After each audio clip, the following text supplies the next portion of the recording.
कल के लेक्चर में अपन ने ग्राफ डिस्कस किए, कुछ क्वेश्चंस मैंने आपको बताए, कुछ इंटरेस्टिंग क्वेश्चन थे, ठीक है। और आई होप कि आपको पसंद आए होंगे कल के क्वेश्चंस। समीर सिंह की सर आपला फोन संपर्क क्षेत्राच्या बाहेर आहे आज। बेटा शायद उसकी बैटरी खत्म हो गई होगी, मैं चार्जिंग पे लगा देता हूँ। नहीं ये चल रहा है क्या? फोन तो चल रहा है।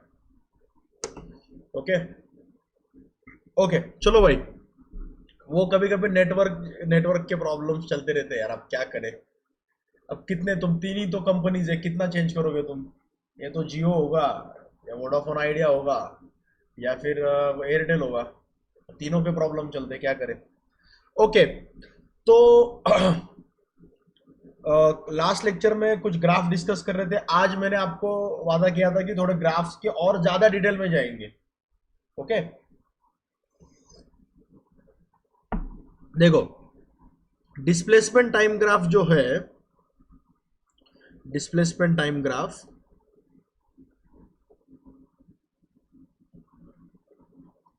डिस्प्लेसमेंट टाइम ग्राफ तो बच्चों डिस्प्लेसमेंट टाइम ग्राफ में क्या होता है? डिस्प्लेसमेंट टाइम ग्राफ जो है बेसिक, तो अपन देख रहे हैं कि अलग अलग सिचुएशन में ग्राफ कैसा आएगा। तो मैं क्या करता हूं कि सारी सिचुएशंस पे ध्यान देते हैं। कल तो जनरल क्वेश्चंस किए थे, आज क्या करेंगे, will look into each and every situation. जैसे for example let us consider first, suppose particle is at rest. Particle is at rest, अगर रेस्ट कंडीशन में पार्टिकल होगा तो उसका ग्राफ कैसा आएगा? तो उसका डिस्प्लेसमेंट टाइम ग्राफ कैसा आएगा? Parallel to x-axis. Yes, parallel to x axis. अपन एक काम करते हैं यार, सिर्फ डिस्प्लेसमेंट टाइम ग्राफ देखने की जगह है ना, वेलोसिटी टाइम ग्राफ भी देखेंगे और डिस्प्लेसमेंट टाइम ग्राफ भी देखेंगे। मतलब क्या करता हूं मैं, displacement time graph left side में ड्रॉ करता हूं और वेलोसिटी टाइम ग्राफ में राइट साइड में ड्रॉ करता हूं। दोनों देखेंगे हर सिचुएशन में। सबसे पहली सिचुएशन मैंने ली, पार्टिकल इज एट रेस्ट, तो डिस्प्लेसमेंट टाइम ग्राफ कैसा आएगा और वेलोसिटी टाइम ग्राफ कैसा आएगा? देखो डिस्प्लेसमेंट टाइम ग्राफ ऐसा आएगा, ये टाइम है, ये डिस्प्लेसमेंट है, ग्राफ ऐसा आएगा पैरेलल टू टाइम एक्सिस, क्योंकि यहां पे डिस्प्लेसमेंट क्या है, फिक्स है। तो बेटा वेलोसिटी टाइम ग्राफ कैसा आएगा? यहां पे वेलोसिटी टाइम ग्राफ कैसा आएगा अगर पार्टिकल रेस्ट कंडीशन में होगा? तो पार्टिकल अगर रेस्ट कंडीशन में होगा तो वेलोसिटी क्या रहेगी? जीरो। तो वेलोसिटी जीरो रहेगी तो हाँ, तो ये ऐसे आएगा, जीरो ही आएगा, ऐसा ऐसे ही आएगा। सही बात है। ओके ये हो गई पहली सिचुएशन। चलो अभी नेक्स्ट सिचुएशन पे चलते। सेकंड सिचुएशन, लेट अस से particle is moving with constant velocity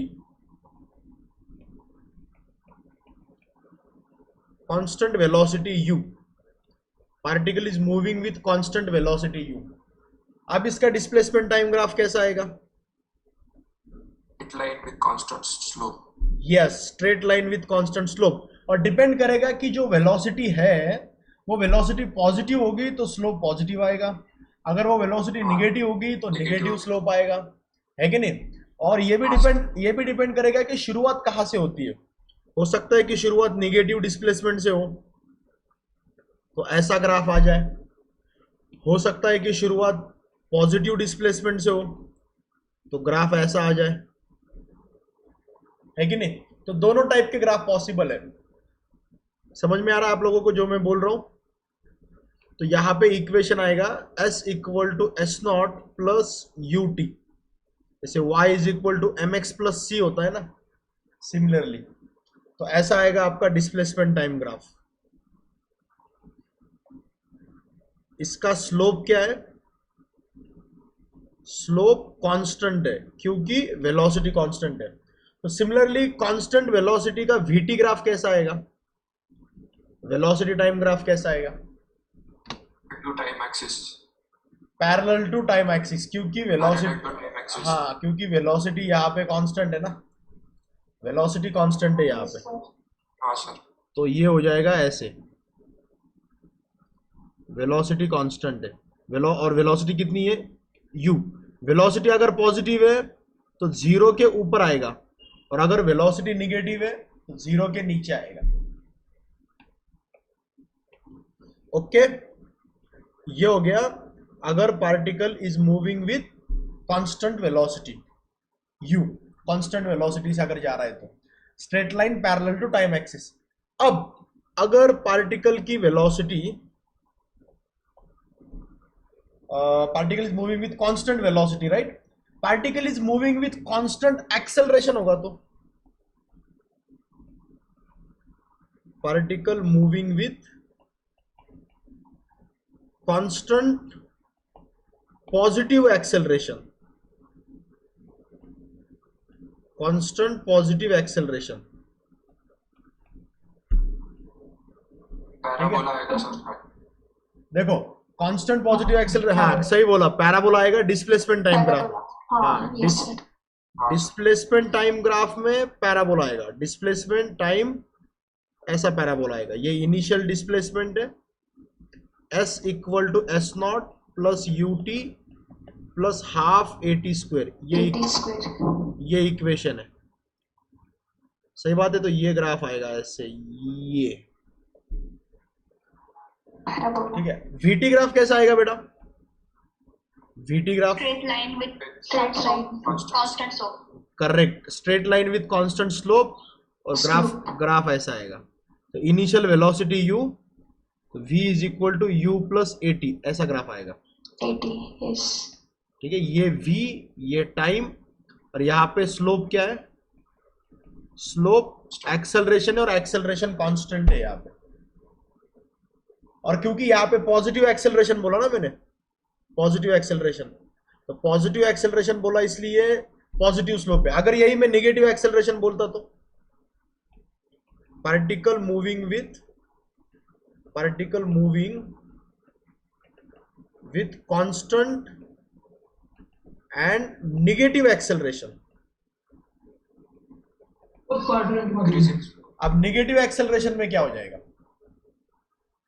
displacement time graph बताओ सबसे पहले, displacement time graph, positive acceleration नहीं, अभी नेगेटिव एक्सेलरेशन है, तो अभी डिस्प्लेसमेंट टाइम ग्राफ ऐसा आएगा, अभी यहां पे क्या होगा कि पहले कर्वेचर ऐसे ऊपर था, कर्वेचर ऊपर था, अभी कर्वेचर नीचे हो जाएगा, उल्टा कर्वेचर आ जाएगा उसका, हाँ उल्टा होगा, हाँ कर्वेचर उल्टा आ जाएगा उसका ऐसे, सही बात है, डिस्प्लेसमेंट टाइम ग्राफ, यहां पे एक्सेलरेशन निगेटिव है, एक्सेलरेशन इज निगेटिव, उल्टा पैराबोला, ये सुल्टा पैराबोला, ये उल्टा पैराबोला, ठीक है। और वेलोसिटी टाइम ग्राफ कैसा आएगा,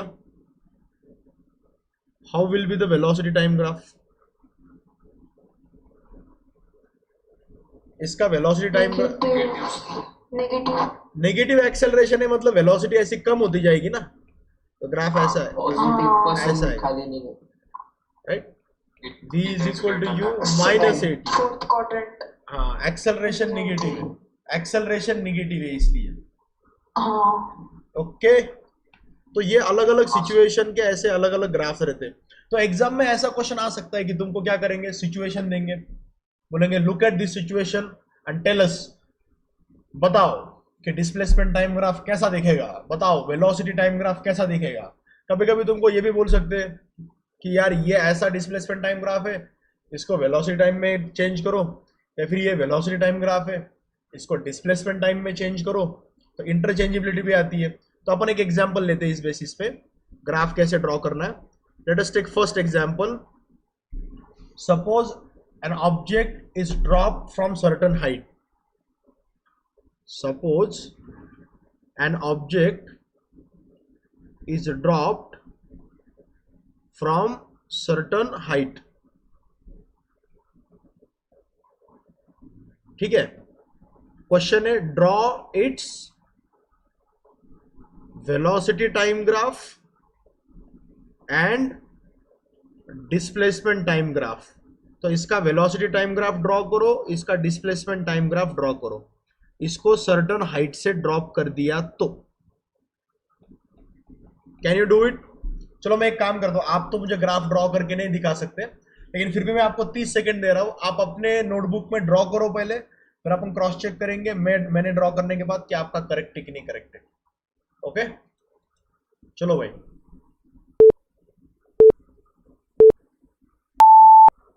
सर्टेन हाइट से उसको ड्रॉप किया है एक ऑब्जेक्ट को।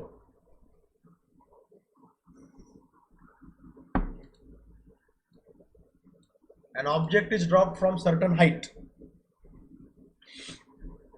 तो उसका डिस्प्लेसमेंट टाइम ग्राफ और वेलोसिटी टाइम ग्राफ दोनों ड्रॉ करने।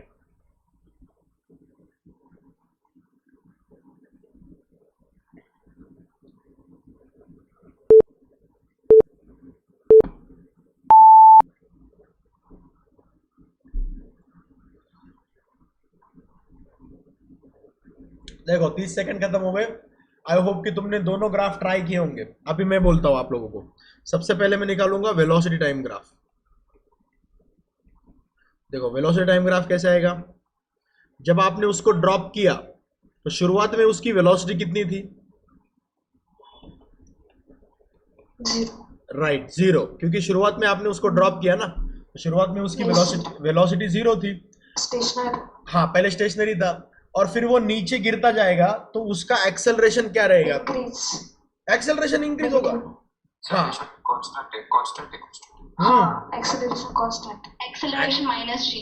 हाँ, एक्सेलरेशन माइनस जी, माइनस निगेटिव है, मतलब इसका स्लोप भी निगेटिव आना चाहिए और कांस्टेंट आना चाहिए। तो ग्राफ ऐसा आएगा ना, slope is acceleration and acceleration is minus g. Slope is acceleration and slope acceleration minus g. और जब वो बॉटम पे गिर जाएगा एकदम नीचे, जब वो एकदम नीचे गिर जाएगा तब उसकी वेलोसिटी कितनी होती है? जब वो नहीं, जब वो गिरेगा अंडर रूट 2gh हो जाएगी उसकी वेलोसिटी। ठीक है, और उसको नीचे गिरने के लिए जो टाइम लगता है वो टाइम होता है under root 2h by g. Very good, under root 2h by g. ये ग्राफ आएगा, ये वेलोसिटी टाइम ग्राफ आएगा। और अगर अपन दूसरा ग्राफ ड्रॉ करेंगे, दूसरा डिस्प्लेसमेंट टाइम ग्राफ, तो डिस्प्लेसमेंट टाइम ग्राफ कैसे आएगा? अभी क्या है ना, डिस्प्लेसमेंट टाइम ग्राफ जब भी आप ड्रॉ करते हो तो आपको ये देखना बहुत जरूरी है कि आपने उसको h हाइट से ड्रॉप किया। ठीक है, तो तुम डिस्प्लेसमेंट जो मेजरमेंट कर रहे हो वो कहां से मेजर कर रहे हो? तुम डिस्प्लेसमेंट बिल्डिंग के टॉप से मेजर कर रहे हो कि डिस्प्लेसमेंट तुम ग्राउंड से मेजर कर रहे हो? From where are you measuring the displacement? कहां से मेजर कर रहे हो? तो आप बताओ मुझे, रेफरेंस कहां से लेने का है? टॉप से लेने का है कि ग्राउंड से लेने का है? देखो टॉप से लिया तो शुरुआत में ये जीरो आ जाएगा।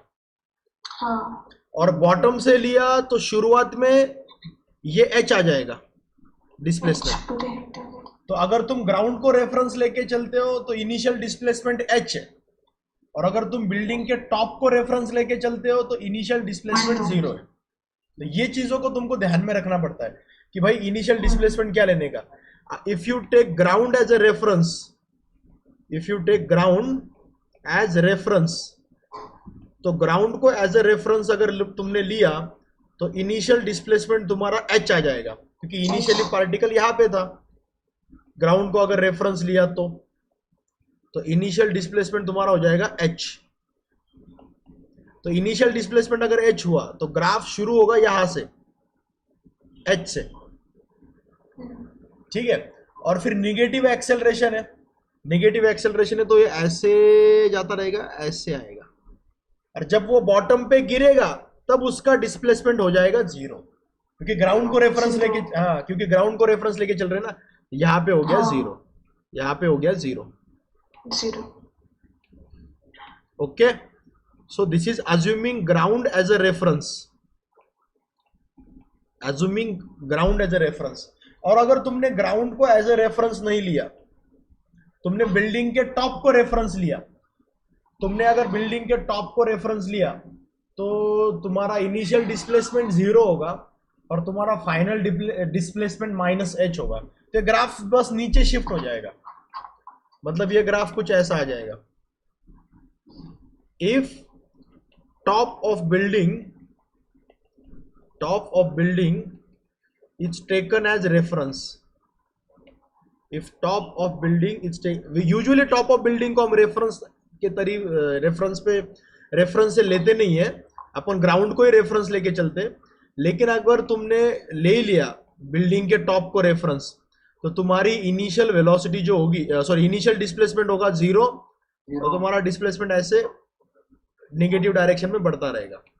नेगेटिव। हाँ, और तुम्हारा फाइनल डिस्प्लेसमेंट होगा -h। अगर तुमने बिल्डिंग के टॉप को रेफरेंस लिया तो की बात कर रहा हूं मैं। हाँ, बिल्डिंग के टॉप को रेफरेंस लिया, लेकिन यूजुअली लेते नहीं है। एग्जाम में अगर क्वेश्चन आ गया तो एग्जाम में ग्राउंड को ही रेफरेंस लेके चलते। तो अगर मैंने ऐसा एक और क्वेश्चन दिया तो क्या आप लोग कर पाओगे? डेफिनेटली। देखो, हाँ, सिमिलर क्वेश्चन दे रहा हूं मैं एक। ओके, चलो एंड नेक्स्ट एग्जांपल लेते हैं अपन। an object is thrown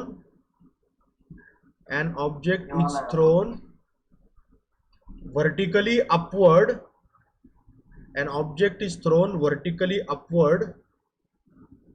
with velocity u from ground. Draw its displacement time graph. एक काम करो, सबसे पहले वेलोसिटी टाइम निकालो, draw its velocity time graph and then draw its displacement time graph. चलो, I am giving you 1 minute to draw this. अपने notebook में draw करो, फिर अपन चेक करेंगे तुम्हारा करेक्ट है कि नहीं है।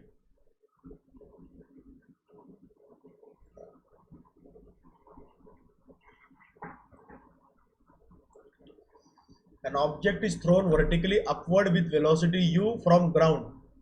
Draw its vt graph and st graph. और मैंने ना ग्राफ्स पे, काइनेमेटिक ग्राफ्स पे स्पेसिफिकली कुछ प्रैक्टिस सेशन लिए थे। तो उन प्रैक्टिस सेशन का जो लिंक है मैं आज आपको व्हाट्सएप ग्रुप पे भेज देता हूँ। तो वो प्रैक्टिस सेशंस आज आप देख लो, ठीक है? मतलब कुछ क्वेश्चंस करवाए थे मैंने, तो वो क्वेश्चंस का वो रिकॉर्डिंग है, वो भेज दूंगा मैं आप लोगों को आज। An object is thrown vertically upward with velocity u from ground. Draw its velocity time graph. Draw its displacement time graph.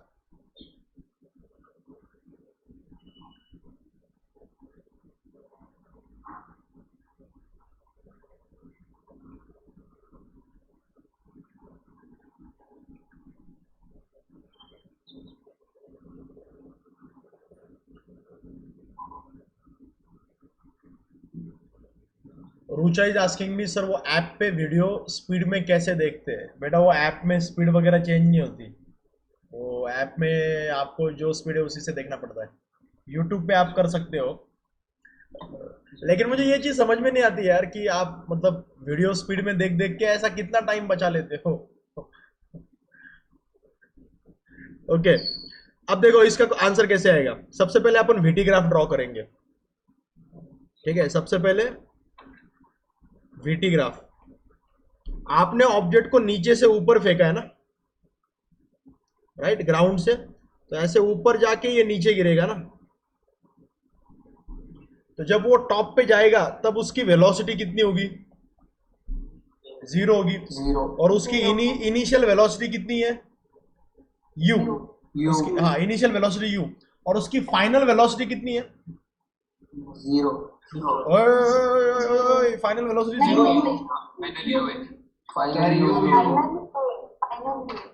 Final u नहीं टमाटरो, फाइनल -u होगा।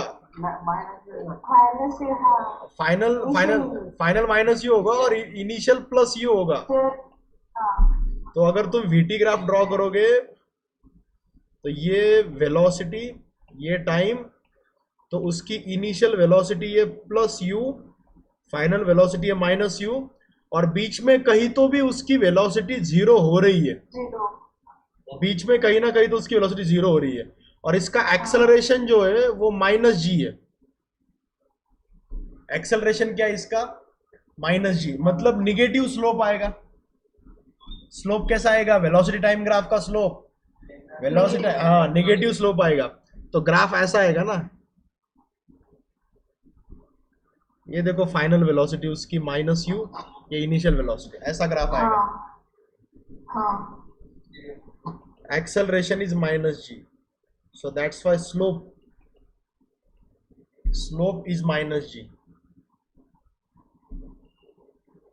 तो ऐसा ग्राफ आना चाहिए। तो अगर आप लोग देखो बीच में वेलोसिटी जीरो भी हुई थी एक जगह पे, ये देखो यहां पे वेलोसिटी जीरो हुई थी ना। अच्छा, जिस पॉइंट पे वेलोसिटी जीरो होगी वो टाइम क्या होगा? ये time t naught, U by G। हाँ, ये टाइम होगा t not u by g. U by g time पे वेलोसिटी जीरो हो जाएगी ना, तो ये आ जाएगा आपका v t graph, velocity time graph. तो अगर आपने ऐसा ग्राफ ड्रॉ किया है तो फिर आपका आंसर राइट है। Yes, sir. Okay, displacement time graph कैसे आएगा? वीटी ग्राफ है, एक मिनट ना। डिस्प्लेसमेंट टाइम ग्राफ देखो, सबसे पहले क्या, देखो ग्राफ ड्रॉ करने के लिए मैं कुछ बेसिक चीजें आपको बोल देता हूँ। कौन से चीजों पे ध्यान देने का? सबसे देखो कि इनिशियल कंडीशन क्या है, फाइनल कंडीशन क्या है, क्या उसकी वेलोसिटी कांस्टेंट है, जीरो है कि बढ़ रही है। और डिस्प्लेसमेंट टाइम ग्राफ में वेलोसिटी तो स्लोप होता है, तो उससे तुमको पता चलेगा कि स्लोप का क्या हो रहा है। स्लोप कांस्टेंट है क्या? कांस्टेंट होगा तो स्ट्रेट लाइन आएगी। स्लोप बढ़ रहा है क्या? तो सीधा पैराबोला आएगा, ऐसा पॉजिटिव कर्वेचर आएगा। और निगेटिव अगर एक्सेलरेशन होगा, वेलोसिटी कम हो रही है, तो उल्टा पैराबोला आएगा। तो ये चीजों पे अगर तुम ध्यान दोगे, इसको थोड़ी सी प्रैक्टिस चाहिए, बस थोड़ी प्रैक्टिस करोगे तुमको अपने आप एकदम क्लिक होने लग जाएगा कि अरे हाँ, ऐसे सिचुएशन में ऐसा आता है, वैसे सिचुएशन में वैसा होता है। ठीक है, अब देखो डिस्प्लेसमेंट टाइम ग्राफ कैसे आएगा। सबसे पहले मुझे ये बताओ कि शुरुआत में डिस्प्लेसमेंट कितना है? शुरुआत में डिस्प्लेसमेंट कितना है?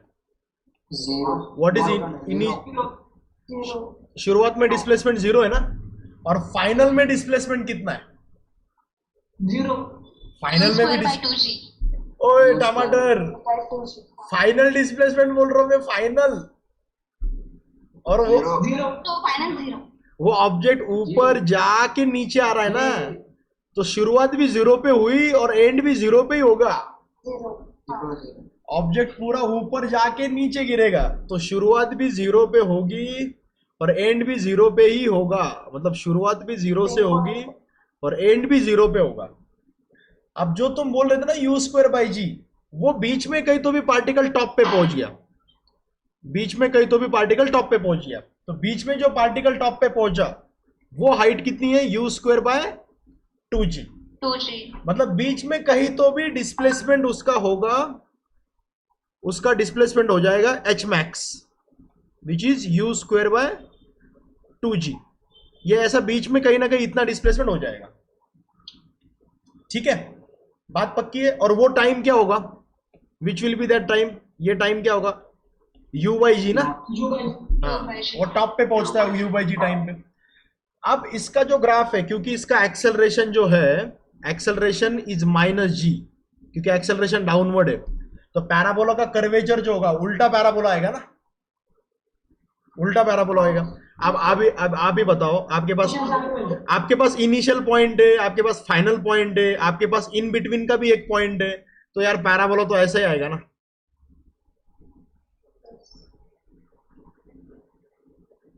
Projectile motion.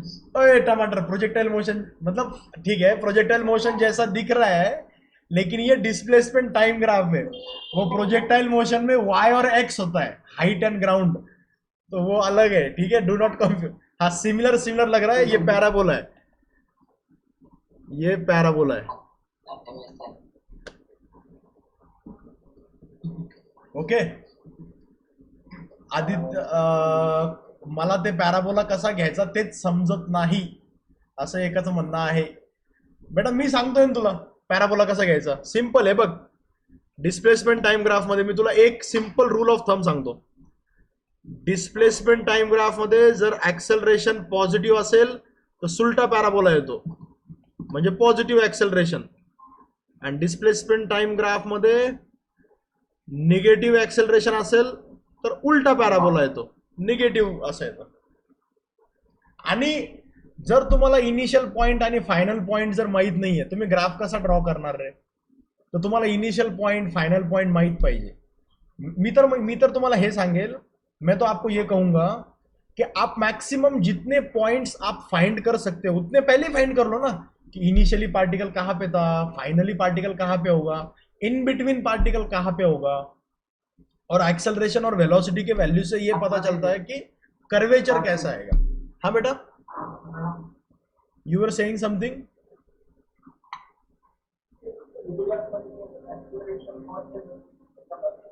ऍक्सेलरेशनचं काय म्हणतोय मग? तुझा आवाजच येईना रे बरोबर, तुझा आवाज खूप बारीक येतोय.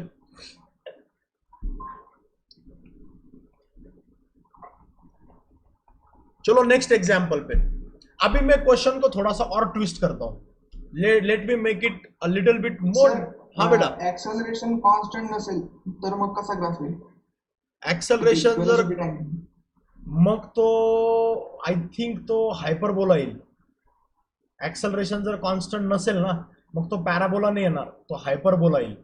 पण ते कसं माहिती का, नुसतं नजरेनं पॅराबोला आणि हायपरबोला मधला फरक लगेच कळत नाही, कारण ते थोडे सिमिलरच वाटतात ना. पण ऍक्सेलरेशन जर कॉन्स्टंट नसेल तर तो हायपरबोला येतो, एवढं नक्की.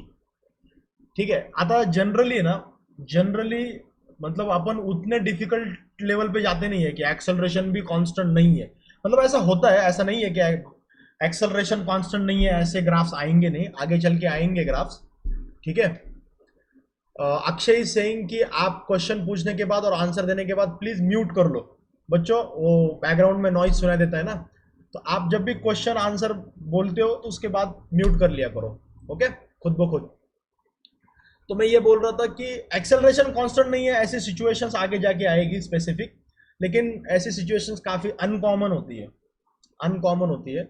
Most of the common situation में एक्सेलरेशन कांस्टेंट होता है, और डिफिकल्टी लेवल भी काफी बढ़ जाएगी ना एक्सेलरेशन कांस्टेंट नहीं रहेगा तो. अगर एक्सेलरेशन कांस्टेंट नहीं रहेगा, एक्सेलरेशन बढ़ रहा है, तो वेलोसिटी टाइम ग्राफ पैराबोला हो जाएगा, समझ रहे हो, और डिस्प्लेसमेंट टाइम ग्राफ हाइपरबोला हो जाएगा. ठीक है. तो सर ऐसा कुछ एग्जांपल्स लो बोल रहे जिसमें एक्सेलरेशन कांस्टेंट नहीं है, लेंगे बेटा. ठीक है, पहले इसकी प्रैक्टिस तो कर ले. अब मैं जो बोल रहा था कि इस क्वेश्चन में मैं थोड़ा ट्विस्ट ऐड कर रहा हूं, तो सुनो, मैं इसमें थोड़ा ट्विस्ट ऐड कर रहा हूं. ये बताओ मेरे को, एन ऑब्जेक्ट इज, देखो, object is dropped from certain height. इसमें थोड़ा ट्विस्ट ऐड कर रहा हूं मैं. ड्रॉप फ्रॉम सर्टन हाइट, एक ऑब्जेक्ट को किसी हाइट से ड्रॉप किया. ठीक है. Every time it hits ground, it bounces back with some loss of kinetic energy,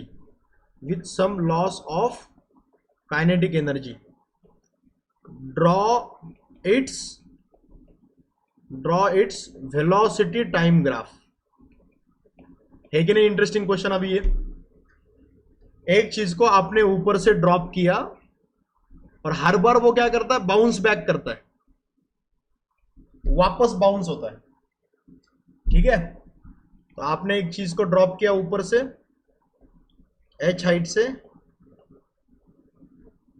इसको ड्रॉप किया, तो ये बाउंस करता है, वापस बाउंस करके वापस गिरेगा, फिर बाउंस करेगा, फिर वापस गिरेगा, लेकिन हर बार इसकी हाइट कम होती जाएगी. क्यों? क्योंकि थोड़ा काइनेटिक एनर्जी का लॉस हो रहा है ना हर बाउंसिंग में. तो इसका वेलोसिटी टाइम ग्राफ ड्रॉ करो. चलो मैं आपको 30 सेकंड दे रहा हूं सोचने के लिए अच्छे से.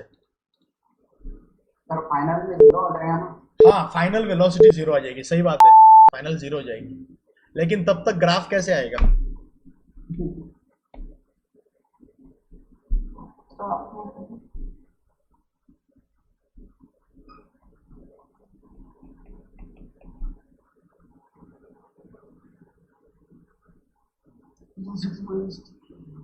सिर्फ वेलोसिटी टाइम ग्राफ ड्रॉ करना है, बाद में डिस्प्लेसमेंट टाइम ग्राफ भी ड्रॉ करेंगे, don't worry.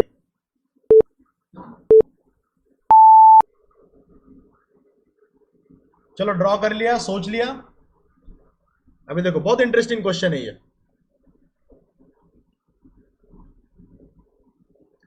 Every time it hits the ground it bounces back.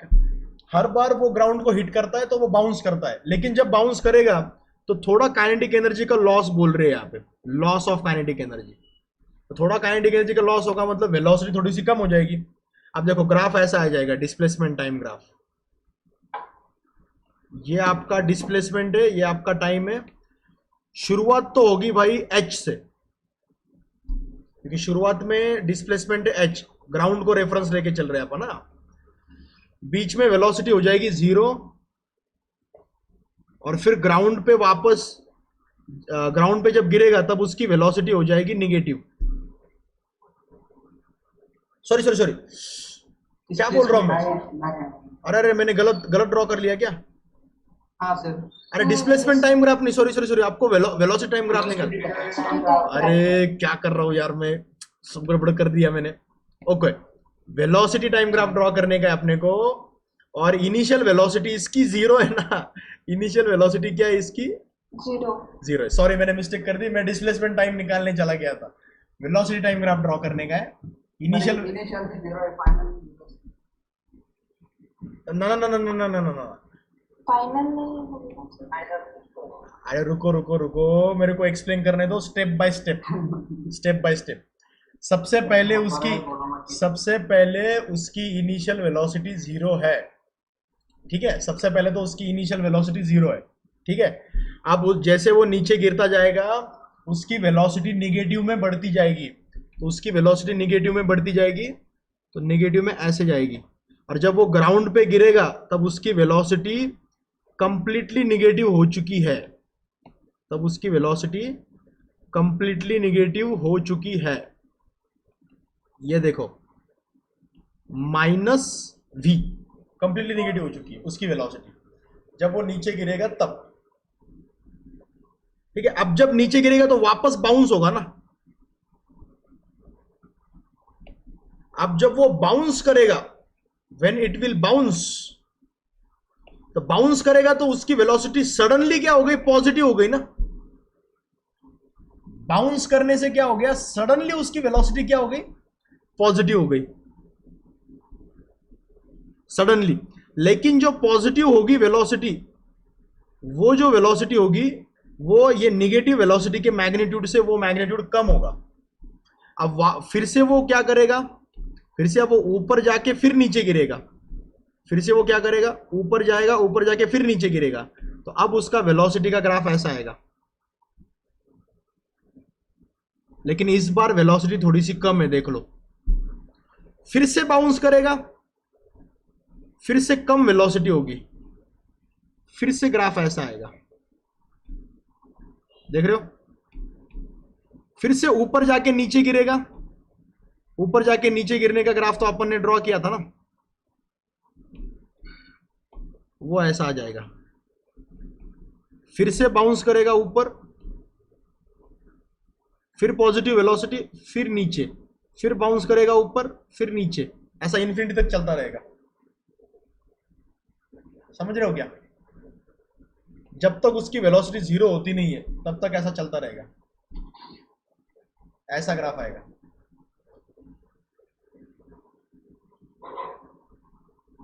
समझे कि नहीं समझे कि दिमाग के ऊपर जा रहा है या कुछ ज्यादा टफ हो रहा है? आया ना? समझ में आ रहा है कि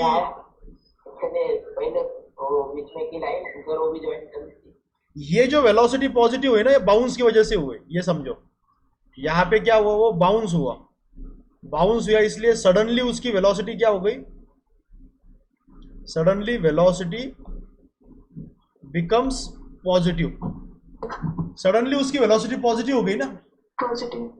लेकिन हर बार जो सडनली उसकी वेलोसिटी पॉजिटिव होगी वो थोड़ी सी कम होगी, देखो, क्योंकि हर बार एनर्जी का लॉस हो रहा है ना थोड़ा सा, हाँ।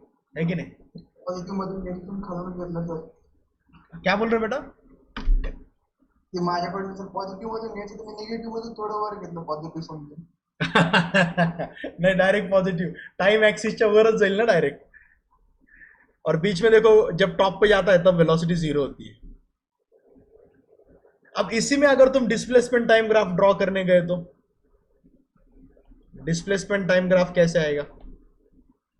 जो अपन ने पहले निकाला था ना, ये वाला ग्राफ देखो, ये वाला पैराबोला ऐसे आएगा ये, लेकिन यही बार बार रिपीट होता रहेगा. यही बार बार रिपीट होता रहेगा. जैसे यहाँ पे रिपीटेशन हो रहा है ना इस वाले ग्राफ का, ये देखो, ये जो येलो कलर में मैंने ग्राफ ड्रॉ किया है वेटी का, इसका बार बार रिपीटेशन हो रहा है. तो वैसे इसका बार बार वैसे डिस्प्लेसमेंट टाइम ग्राफ में भी बार बार रिपीटेशन होगा और ये ऐसा आएगा. अगर तुमने डिस्प्लेसमेंट टाइम ग्राफ ड्रॉ किया तो शुरुआत में तुमने इसको ऊपर से ड्रॉप किया था तो S0 से शुरुआत होगी, तो ये ऐसे नीचे आके गिरेगा, फिर बाउंस बैक होगा, फिर ऐसे होगा, फिर बाउंस बैक होगा, फिर ऐसे होगा, फिर बाउंस बैक, फिर ऐसे. लेकिन हर बार मैक्सिमम हाइट कम होती जाएगी. देखो हर बार मैक्सिमम हाइट कम होती जाएगी. क्यों? क्योंकि हर बार उसके काइनेटिक एनर्जी का लॉस हो रहा है ना, इसलिए हर बार उसकी काइनेटिक एनर्जी कम हो रही है, तो उसकी हाइट भी कम होती जाएगी उस हिसाब से. तो ऐसे क्वेश्चंस रहते हैं इंटरेस्टिंग. आई होप कि आपको समझ में आ रहे होंगे, दिमाग के ऊपर नहीं जा रहा होगा. Okay, understood. तो अगर डिस्प्लेसमेंट टाइम ग्राफ लिया, after bouncing back it will reach to less maximum height. थोड़ा कम मैक्सिमम हाइट पे जाएगा वो. शुरुआत में उसकी मैक्सिमम हाइट सबसे ज्यादा है, शुरुआत में h हाइट से ड्रॉप किया ना, रिपीट होगा. ओके, विश्वेश्वर समझ में आ गया क्या बेटा? अंडरस्टूड. ओके, चलो भाई अगले क्वेश्चन पे चलते. Let me give you one more example. Displacement time graph. ये आपको देखो, ये ग्राफ आपको शायद है ना वापस आ सकता है. ये जो बाउंसिंग बैक का है ना, इसमें आ सकता है शायद. अपने कोलिजन चैप्टर में आता है. देखो कोलिजन में कोएफिशिएंट ऑफ रेस्टिट्यूशन होता है, तो हाँ उसमें फॉर्मूले वगैरह भी आते हैं और उसमें ये ग्राफ वगैरह रिपीट होते हैं. उसमें आएगा वापस, तो उसमें वापस डिस्कस करेंगे अपन इसको. Okay, let us go to the next question. अब देखो कुछ क्वेश्चन ऐसे होते हैं जिनको ग्राफ से सॉल्व करना बहुत आसान होता है. Sometimes some questions are very easy to solve using graphs. मतलब आपको क्वेश्चन दिया हुआ रहेगा और अगर आप उस क्वेश्चन को ग्राफ में रिप्रेजेंट करते हो तो it becomes very easy to solve. जैसे मैं अभी एक क्वेश्चन देता हूं. A car starting from rest is accelerated at acceleration alpha for some time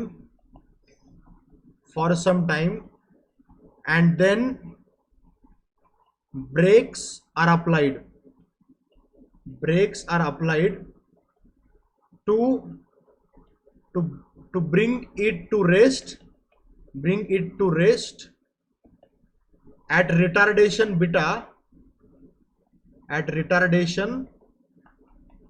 beta. Okay, total time of travel is t. Total time of travel is t.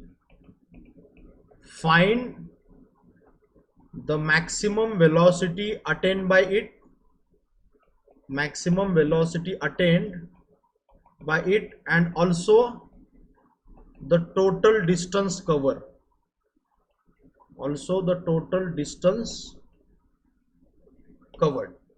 ये question देखो आप. Velocity alpha beta t upon alpha plus beta. Nope.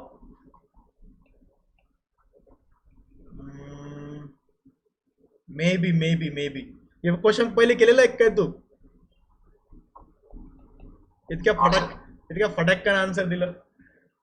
देखो ये वाले question को तुम बिना graph से भी कर सकते हो, लेकिन ग्राफ से करोगे तो आसानी होगी। ठीक है, इस वाले क्वेश्चन को तुम बिना ग्राफ के भी कर सकते हो, लेकिन ग्राफ से करोगे तो आसानी होगी। तो एक काम करो, इस क्वेश्चन को तुम पहले ट्राई करो यार सब लोग। आई am giving you 1 minute.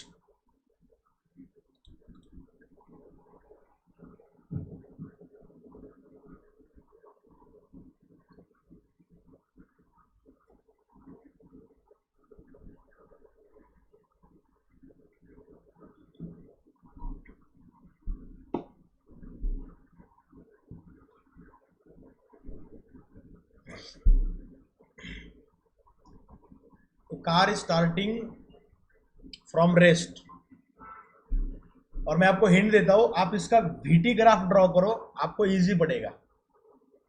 VT graph draw करो, वैसे बिना ग्राफ के भी कर सकते हो इसको, लेकिन ग्राफ से आसानी होती है, ग्राफ से थोड़ा इजी पड़ता है।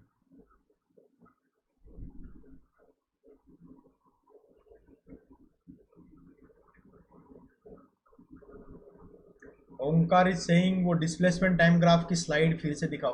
बेटा वो मैं एक काम करता हूँ ना, इसको अपलोड कर दूंगा, तुम पूरा ही देख लो इसको। हाँ, तब तक ये क्वेश्चन तो कर लेते बेटा। ओके देखो, स्टार्टिंग फ्रॉम रेस्ट, मैंने जैसे कहा था कि पहले वीटी ग्राफ इसका ड्रॉ कर लो, क्वेश्चन सॉल्व करने में इजी रहेगा। देखो कैसे आएगा, ये वेलोसिटी है, ये टाइम है। ठीक है, स्टार्टिंग फ्रॉम रेस्ट है, तो शुरुआत तो 0 से होगी वेलोसिटी की, और बोला है कि कुछ टाइम के लिए, कितने टाइम के लिए ये नहीं बोला, कुछ टाइम के लिए उसका एक्सेलरेशन अल्फा है और एक्सेलरेशन पॉजिटिव है, तो यार उसमें वेलोसिटी बढ़ती जाएगी। और यहां पे एक्सेलरेशन क्या है, अल्फा है, एक्सेलरेशन अल्फा है। और बाद में it is brought to rest, brought to rest मतलब उसकी वेलोसिटी 0 कर दी ना वापस। ठीक है, उसकी वेलोसिटी 0 कर दी वापस, और इस बार इसका डिसलेरेशन है, मतलब निगेटिव एक्सेलरेशन है, और वो है बीटा। तो यहां पे एक्सेलरेशन कितना होगा, यहां पे एक्सेलरेशन होगा माइनस बीटा, इसलिए निगेटिव स्लोप है। और टोटल टाइम ऑफ ट्रेवल कितना बोला है, total time of travel T बोला है, total time of travel T बोला है, राइट। अगर total time of travel T होगा तो ये वाला टाइम कितना होगा, ये टाइम, नहीं सॉरी नहीं, ये टाइम तो टी नॉट ही है ना, क्या बोल रहा हूं मैं, ये टाइम मैंने टी नॉट अज्यूम किया है, ये टाइम मैंने टी नॉट अज्यूम किया, ये टाइम मैंने टी नॉट अज्यूम किया। मैं ये बोल रहा था ये वाला टाइम कितना होगा, कौन सा, T minus T naught. Minus T ये वाला टाइम, ये वाला टाइम हो जाएगा टी माइनस टी नॉट। सही बात है। ओके, कौन सा मोबाइल बज रहा है यार, हाँ ओके। अभी देखो इसकी जो मैक्सिमम वेलोसिटी होगी, मैक्सिमम, ये मैक्सिमम वेलोसिटी ना, ये फाइंड करनी है अपने को। तो क्या मैं ये पहले इक्वेशन लगाऊं, इन टाइम टी नॉट, पहले टी नॉट टाइम में इक्वेशन आएगा v is equal to u plus a t. तो ये फाइनल वेलोसिटी कितनी है, v max, final velocity, initial velocity कितनी है, 0 प्लस एक्सेलरेशन अल्फा है, और टाइम कितना लगा, टी नॉट। तो v मैक्स क्या हो जाएगा, अल्फा टी नॉट। लेकिन टी नॉट अपने को पता नहीं है, we don't know t nought, अपने को टी नॉट पता नहीं है। तो टी नॉट कैसे फाइंड करेंगे, तो टी नॉट अपने को टी टर्म्स में फाइंड करना है ना। तो क्या करो, इस पॉइंट से इस पॉइंट तक नीचे जा रहा है ना स्लोप, तो इसका इक्वेशन लिखो, इस वाले का इक्वेशन लिखो। इसका इक्वेशन क्या आएगा फिर से, v is equal to u plus a t in second part of the journey, second part. इन सेकेंड पार्ट में क्या हो जाएगा, फाइनल वेलोसिटी क्या है, 0। देखो सेकेंड पार्ट में यहां से यहां तक, तो इनिशियल वेलोसिटी है v मैक्स, फाइनल वेलोसिटी 0। तो इनिशियल वेलोसिटी है v max, initial velocity, acceleration है माइनस बीटा, और टाइम है t minus t naught. Am I right? Yes. Yes sir समझ में आ रहा है? ओके हाँ sir. Second part of the journey में, second part of the journey में टाइम है t minus t naught, initial velocity है v मैक्स और फाइनल वेलोसिटी है 0, तो वो मैंने पुट किया v is equal to u plus a t में, final velocity 0, initial velocity v max, time मैंने पुट किया t माइनस टी नॉट और एक्सेलरेशन है माइनस बीटा तो उसको लेफ्ट साइड में लेके आ जाओ, प्लस बीटा हो जाएगा, beta in bracket t minus t nought is equal to v max की वैल्यू कितनी है अल्फा टी नॉट, इसको सिंप्लीफाई करो, beta t minus beta t nought equal to alpha t nought, तो माइनस बीटा उधर चला जाएगा, beta t equal to alpha plus beta t Alpha plus beta. Nought common, सही बात है, तो इससे टी नॉट आ जाएगा beta t upon alpha plus Divided beta, by alpha plus beta, इससे टी नॉट आ गया. Once you get t not you will get the answer v max क्या होता है alpha t nought, alpha t. तो t nought की value आ गई alpha beta t upon alpha plus beta, ये आ गया वी मैक्स, ये अपना आंसर है. अब ये क्या हो गया कि क्योंकि यहाँ पे ग्राफ ड्रॉ किया था तो इसलिए इक्वेशन लिखने में आसानी हो गई, इजी हो जाती बहुत सारी चीजें इक्वेशन लिखने से वगैरह, वो लिखना वगैरह सब ग्राफ निकालने से. और बाद में उन्होंने क्या पूछा है, find the total distance covered. मुझे बताओ वेलोसिटी टाइम ग्राफ में डिस्टेंस कवर्ड क्या रहता है? Velocity time area under the curve ना, राइट? तो डिस्प्लेसमेंट निकालना तो यहाँ पे बहुत इजी है, यहाँ पे इसका अंडर एरिया जो है वो एरिया निकाल लो, because this area will represent the distance covered और डिस्प्लेसमेंट कवर्ड, पूरा पॉजिटिव है तो मैं डिस्टेंस डिस्प्लेसमेंट यूज कर सकता हूं. तो ट्रायंगल का एरिया क्या रहता है? ट्रायंगल का half into base into height.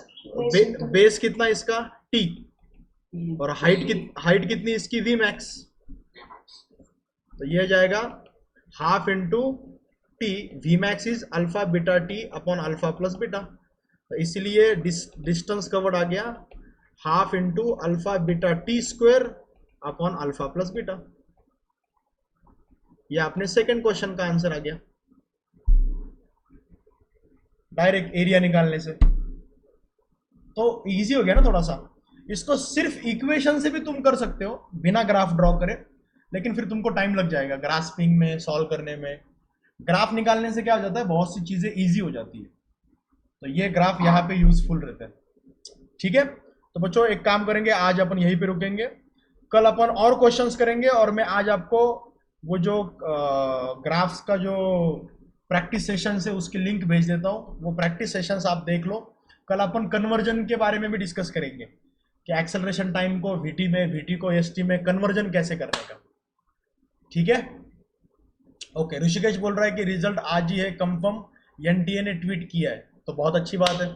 चलो भाई आज यहीं पे रुकते हैं. Good day everybody, stay safe and stay indoor. और अभी आपका नेक्स्ट लेक्चर है, तो अभी मैं इसको यहीं पे रोक रहा हूँ.